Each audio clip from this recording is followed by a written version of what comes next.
Welcome to my mini blog. অনেক দিনের ইচ্ছে ছিল বড় মায়ের দর্শন করা, তো সেই দিনটা আজকের ভীষণ খুশিও লাগছিল, খুব খুশি লাগছিল যে আজকে মায়ের দর্শন পাবো। তো এই যে স্টেশনে বেরিয়ে সকাল সকাল সবাই স্নান ধান করে ট্রেনে বেরিয়ে পড়লাম। এই যে আমার জ্যাকবেটাও সকালে উঠে গেছিলো। আবার চা খাবো না, এটা তো হতে পারে না, তো চা খেয়ে নিয়ে পৌঁছে গেলাম নৈহাটি স্টেশন। তো নৈহাটি স্টেশন থেকে 1 নম্বর প্ল্যাটফর্ম দিয়ে বেরিয়েই হাঁটতে হাঁটতে চলে এলাম এই যে মায়ের মন্দিরের সামনে। কি ভীষণ মনটা যে ভালো লাগছিল, কি বলবো, যে মায়ের আজ দর্শন পাবো।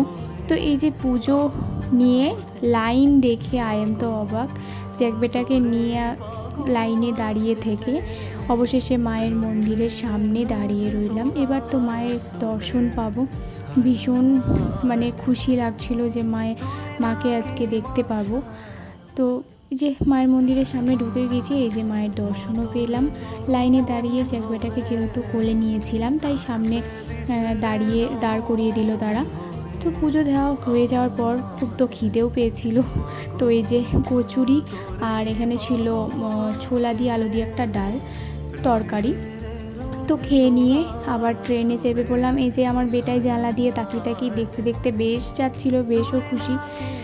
গঙ্গা দেখতে দেখতে আমরা স্টেশনে পৌঁছে গিয়ে বাড়ি ফিরলাম। তো আবার কোনো নেক্সট ব্লগে, টাটা।